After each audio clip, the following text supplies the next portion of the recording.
सभी लोग ये जानते हैं कि शिक्षक दिवस डॉक्टर सर्वपल्ली राधाकृष्णन के जन्म दिवस के उपलक्ष्य में मनाया जाता है और हम लोग इसको बहुत धूमधाम से मनाते हैं। गुरु और शिष्य की परंपरा सदियों से रही है, लेकिन गुरु हमेशा अपने शिष्य को आगे बढ़ते देखना चाहता है। वो ये चाहता है कि हमारा शिष्य कितना आगे जाए, कितनी प्रगति करे, और ये करने के लिए गुरु अपने शिष्यों को अनेक प्रकार के सलाह भी देता है, सुझाव भी देता है। उस सभी सुझावों में सबसे बड़ा जो सुझाव है वह है कि संकल्प। यदि आप किसी चीज का संकल्प कर लेते हैं तो आपका लक्ष्य प्राप्त ही हो जाता है। जब कोई व्यक्ति ये संकल्प कर लेता है तो पर्वत भी उसको राई के समान दिखता है, और जब छोटा सा झरना बहने का संकल्प कर लेता है तो चट्टानों की सीना चीर कर बहता है। जब कोई छोटा सा बीज, नन्हा सा बीज यदि उगने का संकल्प कर लेता है तो पथरीली जमीन की मिट्टी को फोड़ करके उगता है। सभी शक्तियों में जो सबसे बड़ा शक्ति है वो मानव का संकल्प ही है। संकल्पित होकर हम बड़े से बड़े काम को कर सकते हैं। कहा भी गया है, first of all you fixed our aim, try to achieve it with our full energy, certainly you will get success in our aim।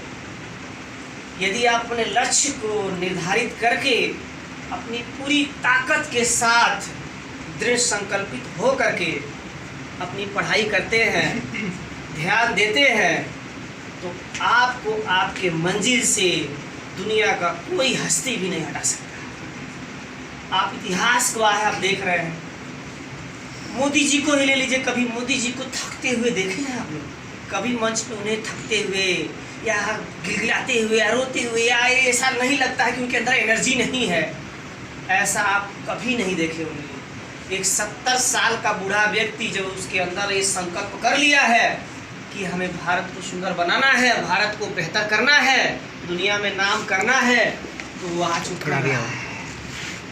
तो मैं आप सभी से आज के दिन यही आग्रह कर रहा हूँ कि ये जो टीचर्स डे है, ये इसका मनाने का सबसे बड़ा उद्देश्य यही है कि आज के दिन से ही हम सभी लोग संकल्पित करें, संकल्प लें कि जो हम काम करेंगे, जो हमारे मन में काम जिम्मेदारी हमें मिली है, जिसके लिए हम बने हैं, वो काम को बिना पूरा किए विचलित नहीं होंगे। क्योंकि संकल्प पहले के देवी देवता भी संकल्प लेते थे, और जिस चीज को संकल्पित कर लेते थे वो दुनिया की कोई ताकत उन्हें रोक नहीं पाती थी। आप बहुत सारे ऐसे कहानियां सुने हैं, बहुत सारे ऐसे उदाहरण आपने सुने हैं कि कभी कभी भगवान को भी झुकना पड़ता था। तपस्या के आगे, शिष्य के तपस्या के आगे भगवान को भी झुकना पड़ता था, ईश्वर को भी झुकना पड़ता था, क्योंकि उसने संकल्प कर लिया था। तो आप सभी लोग भी आज के दिन पूरा संकल्पित होकर के अपने पढ़ाई के बारे में दिन रात सोचेंगे। और मैं आज से यही चाहूँगा कि आप आने वाले आगामी बोर्ड परीक्षा में कम से कम बेहतर प्रदर्शन कीजिए। हमें ये नहीं कहना है कि 98 आ जाए, लेकिन यदि हम कोशिश करेंगे तो 98 97 अपने आप आएगा। हमें कहने की आवश्यकता नहीं है। यही मैं आज के दिन आप लोगों को शुभकामना देना चाहता हूँ। और एक बात मैं ज़रूर कहना चाहूँगा कि समय, ये अमृत रूपी समय बहता जा रहा है। आवश्यकता है प्यास बुझाने का। शायद कहीं ऐसा अवसर न मिले। ये समय है ना, बहुत ही मूल्यवान है। इतना मूल्यवान है कि आप 1 मिनट, 2 मिनट, 5 मिनट किसी को देते हो तो तुम्हें लगता बड़ा आसान है किसी को 1 घंटा देना। टाइम मत दो, पैसा दे दो।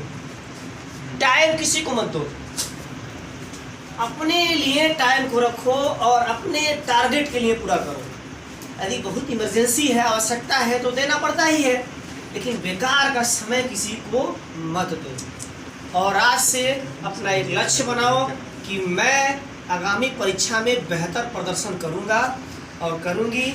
ये आप लोग आज के बाद से तय करिए। बहुत बहुत